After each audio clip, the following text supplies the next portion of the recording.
Yin from BA. This is a Rorschach Arctic update from the 18th of November 2025. A quick summary of what's going down north of the Arctic Circle.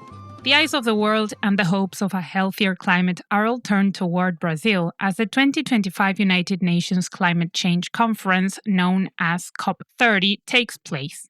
In the hopes of keeping the future of the Arctic at the forefront of climate discussions, on Friday the 14th, the Inuit Circumpolar Council issued a paper to the conference attendees with its recommendations for ensuring a sustainable Arctic climate while strengthening indigenous rights. Among the recommendations are ensuring that indigenous communities are given greater powers to manage their lands, including the Inuit Council in upcoming UN climate negotiations, and incorporating traditional knowledge into scientific research. The magazine Living on Earth has an excellent interview with climate scientist Miriam Jackson on how the conference's negotiations could impact the Arctic. Link in the show notes. Canada is making progress towards an Arctic that is fairer and healthier. On Thursday the 13th, Mark Carney, the Prime Minister, announced 7 initiatives that he's fast-tracking into completion, 2 of which affect Arctic territories. In Iqaluit, Nunavut, the first totally Inuit-owned hydro-energy project will be built by an Inuit development company and generate enough renewable electricity to replace the 15 million liters of imported diesel that Nunavut currently relies on. In the Yukon and northern British Columbia, the Northwest Critical Conservation Corridor will be built. This project will develop the northwestern coast of Canada, expanding mining industry and renewable energy, while creating a surrounding conservation area to offset the environmental cost of this development. Nunavut is celebrating investment in the conservation of its oceans.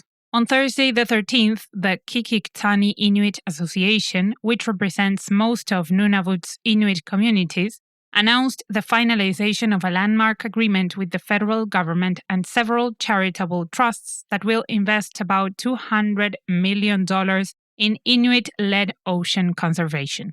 Named the Sina Agreement, this conservation program will run over the next 10 years. Qikiqtani's indigenous communities will establish and maintain new protected conservation areas while improving local infrastructure and training Inuit in leadership roles. While the Canadian government has made its hopes of a prosperous Arctic clear this week, the North faces darker dangers from abroad. On Thursday the 13th, Dan Rogers, director of the Canadian Security Intelligence Service, gave a speech where he flagged the growing threat posed by hostile nations that are seeking control of the Arctic. He specifically cited the intelligence services of China and Russia, which have been targeting both governments and the private sector in the region. He accused Russia of trying to acquire Canadian resources to use in its war against Ukraine, and accused China of trying to recruit Canadians with military knowledge as double agents in the Arctic. Security risks in the north don't just come from foreign governments, according to Johan Johansson, Iceland's climate minister.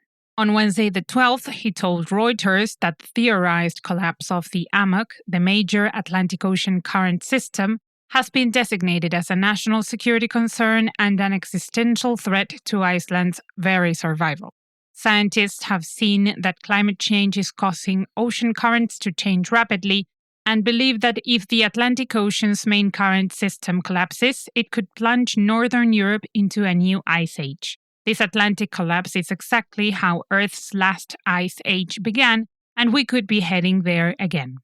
Avoiding the worst-case scenario for Arctic climate change is difficult while the U.S. government continues to deprioritize climate research. On Thursday the 13th, Reuters reported that the federal government quietly removed one of the chief officials in charge of the U.S. Arctic research policy. Elizabeth Kauluk-Cravalho, an Alaska native, was a commissioner of the U.S. Arctic Research Commission appointed by former President Biden. Reuters' sources believe President Trump will replace Cravalho with someone who aligns with his desire to expand military and energy extraction in the Arctic instead of advocating for environmental and climate protections. Native groups in Alaska are fighting back against the Trump administration's activities. On Thursday the 13th, the news agency, the Alaska Beacon, reported that 3 tribal governments and several environmental groups sued the Trump administration the day prior. Their suit hopes to block the construction of a road through a national wildlife refuge in southwestern Alaska. Supporters of the road project say it will connect the remote town of King Cove to better transport links, but opposers say the proposed road route runs directly through the middle of the Iceland National Wildlife Refuge, which is vital habitat for numerous endangered species. A legal battle in Norway has been hailed as a win for people, nature, and climate. On Friday the 14th, an Oslo appeals court announced its verdict in the case, which saw Greenpeace taking on the Norwegian government to stop 3 major oil and gas fields from operating. The court ruled that the climate impacts of the Tyrving, Breidablikk, and Yggdrasil oil and gas fields were not properly assessed, so they are operating illegally. The court has given the government 6 months to conduct new environmental assessments. This legal battle has been ongoing for over 2 years, but now the government must prove its vast oil projects are not causing serious harm to the Norwegian environment. Speaking of oil and gas exploration in the Arctic, a hidden source has been discovered in northern Greenland. According to a study published on Wednesday the 12th, a research team from the University of Aarhus investigated the seafloor of the northeast Greenland margin, one of the least explored continental margins on Earth. They discovered that large amounts of oil and natural gas are seeping from below the seafloor, releasing into the ocean. While oil and gas leaking into the ocean might seem harmful, it is all part of the natural carbon cycle, which supports Arctic life. More danger comes from increasing hydrocarbon extractions across the north, which risk disrupting the carbon cycle, causing permanent harm across the ocean. From Greenland's resources to its people, a new report has revealed Greenland's income inequalities. There is a gender pay gap, with men paid around 20% more than women in Greenland. The most surprising statistic comes when you look at the nationality of the highest earners, though. Danish men are, by a large margin, the group who were paid the most money in 2024, and the lowest earning group is Greenlandic women. According to Marie Catherine Poppel, a researcher of inequality in Greenland and the Arctic, the income differences between native Greenlanders and Danes who moved to the country is attributed to the unbalanced distribution of power and education between the 2 countries.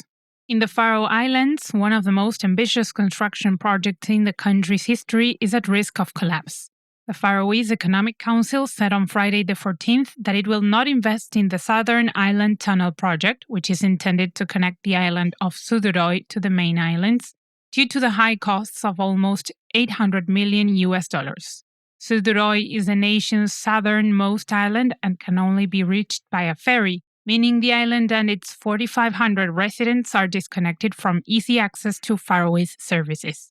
While the parliament voted to advance the project last year, the Economic Council says that until the Faroe Islands' economic outlook improves, it is too expensive to connect Suðuroy with its northern neighbors. Finally, let's head over to northern Russia, as Reuters reported on Friday the 14th that scientists have recovered the oldest known RNA from a woolly mammoth that lived nearly 40,000 years ago.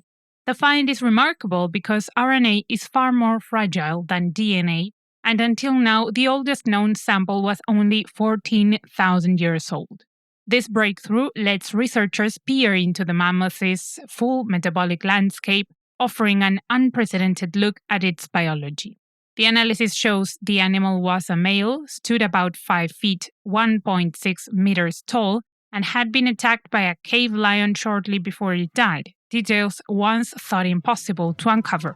And that's it for this week. Thank you for joining us. Don't go yet, you'll like what's next. The first 5 people who send us an email at info@rorschach.com saying t-shirt and Arctic update will get a free t-shirt. You'd better hurry.